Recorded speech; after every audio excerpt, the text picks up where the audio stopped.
ராமலிங்காபயம்.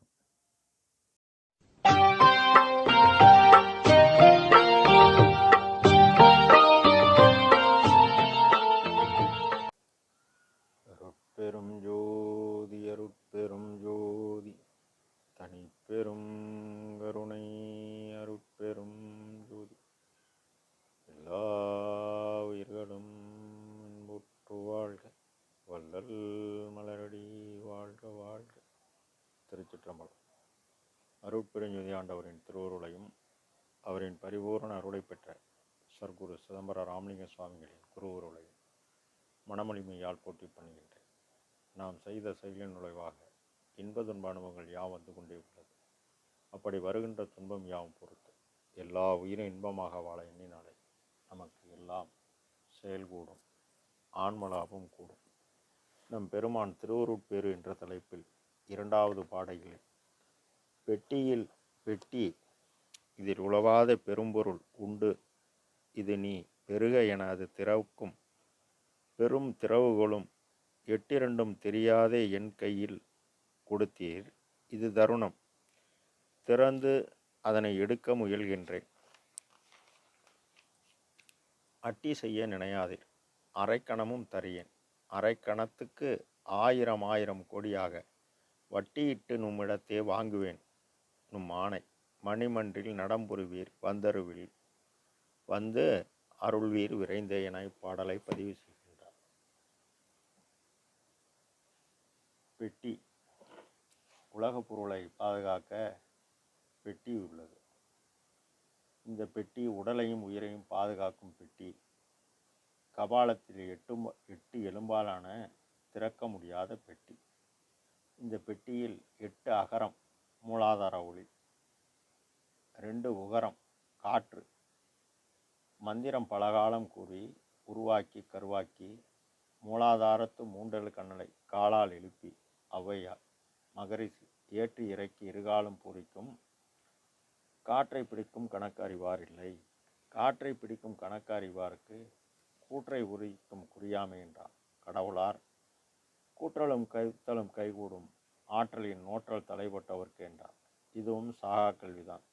8ம் 2ம் அறியாதவர்க்கு என்ன வாய்க்கும் என்பார் சித்தர் வாக்கு. ஆக 8 ஆகிய மூலாதார ஒளியை 2 ஆகிய இடகலை பெண்களை துணை கொண்டு 8 2ம் 10 ஆகிய புருவமத்தியை அடைந்தனர். இது முத்தி நிலை, சித்தி நிலை. பெட்டி இதில் உளவாத பெரும்பொருள் உண்டு, இது ஆன்மா. ஆன்மாவுள் ஒழுக்கில் ஒளியாக இறைவன் மறைந்துள்ளார். உளவாத என்றும் அழியாத என்றும் நிலைத்த பொருள் ஆன்மா ஒளிக்குள் ஒளியாக இறைவன் மறைந்துள்ளான். இதனை இதுவரை யாரும் அறியவில்லை.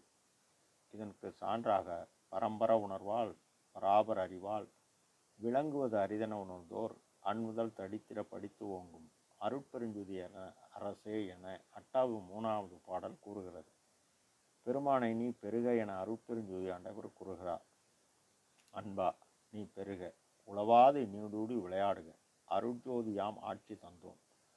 அருட்ஜோதி என்றால் என்ன என அது திறக்கும் பெரு திறவுகோலும். சிவகாருண்ய ஒழுக்கமே மோட்ச வீட்டின் திறவுகோல். பெருமான் வாக்கு. காலம் உள்ள போதே சம்பாதித்து கொண்ட சம்சாரிகள் சரியை கிரியை யோகம் ஞானம் என்கின்ற சாதன சகாயங்கள் வேண்டாமல் எக்காலத்தும் அடையாத இன்ப வீட்டை அடைந்து அவ்வீட்டு கதவை திறந்து கொண்டு உள்ளே புகுந்து நித்திய முத்தர்களாய் வாழ்வார்கள். முதற்பகுதி 19ஆம் பத்தியில் ஜீவகாருண்ய ஒழுக்கத்தில் குறிப்பிடுகிறார். திறவுகோல் ஜீவகாருண்ய ஒழுக்கம்.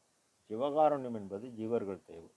நாம் செய்த செயலால் நமக்கு ஆற்றல் கூடுகிறது. அருள் என்பது கடவுள் தேவை. ஜோதி என்பது பேராற்றல். சக்தி என்பது உபகாரம் பலகாலம் செய்ததால் உபகார சக்தி கூடும். இதனால் அறிவு விளங்கிய ஜீவர்களுக்கெல்லாம் ஜீவகாருண்ய ஒழுக்கமே கடவுள் வெளிப்பாடு என்று அறிய வேண்டும். இது பெருமான் வாக்கு. 8 2ம் தெரியாத என் கையில் கொடுத்தீர். யோக ஞானம் 32 ஆண்டு தவம் செய்து இறைவனின் அருளை பெற இயலவில்லை. இது தருணம் திறந்தெடுக்க முயல்கின்றேன். அதாவது பரமாகாசம் அனாதி, அதற்கு காரணமான கடவுள் அனாதி. ஆகாசம் கடவுள் எப்படி அனாதியோ அதுபோல் காற்றும் அனாதி. காற்று எப்படி அனாதியோ அப்படி கடவுளிடத்தில் அருள் சக்தி அனாதி. அகரமும் உகரமும் அழியா சிகரமும் பகரமுமாகிய வாய்மை மந்திரமே. சிகரம் என்பது அருட்பெருஞ்சோதி, பேரறிவு, பெரும் ஜோதி. வகரம் என்பது தடையற்ற இயக்கம், எல்லா உயிரும் ஜீவித்து வாழ இறைவனின் அனாதிய காற்று உதவுகிறது. சிகரம் என்பது எட்டா நிலையில் உள்ள பெருஞ்சோதி. வகரம் என்பது இறைவன் இயக்க காற்று இயங்குகிறது. ஆக இது இரண்டும் சேர்ந்து பேரம்பலமாகிய அண்டபிண்டங்களை இருந்து சிவமும் தனி சக்தியாக இருந்து இயங்குகிறது. இது அகரம் என்ஜான் உடலில் ஆன்ம சிற்றணு ஒளிக்குள் ஒளியாக இயக்கும் சக்தியாக உள்ளது. உகரம் இந்த உடலில் இறை உள் மறைந்து நின்று காற்றால் இயங்குகிறது. அருள் கடவுள் தயவு பெரும் ஒப்பற்ற ஜோதி பேராற்றல், அருள் ஜீவகாருண்யம் பெரும் ஒப்பற்ற நிலையில் பலகாலம் தினசரி அறமீறாது தன் தரத்துக்கு தக்கவாற்று காற்றின் இயக்கமாகிய மனம் செயல்பட்டால் ஒப்பற்ற தனித்தன்மையுடைய பெருங்கருணை எல்லா உயிரும் இன்பமாக வாழ நீ உபகாரம் செய்தால் ஆற்றல் கூடும். உபார சக்தி ஆகிய பேராற்றல் கூடும். அருள் தயவால் ஆன்ம பிரகாசம் அடையும்.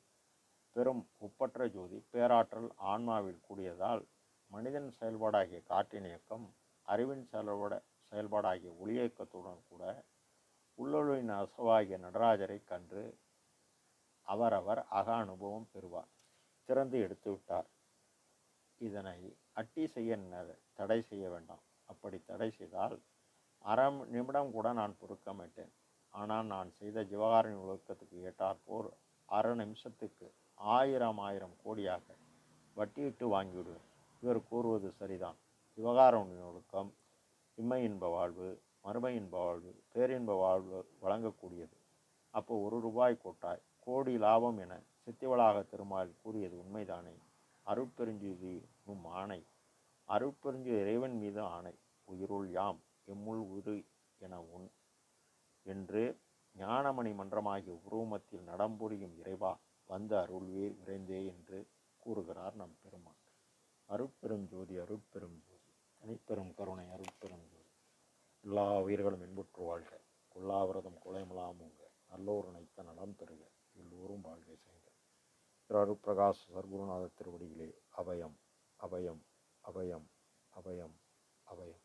திருச்சிற்றம்பலம்.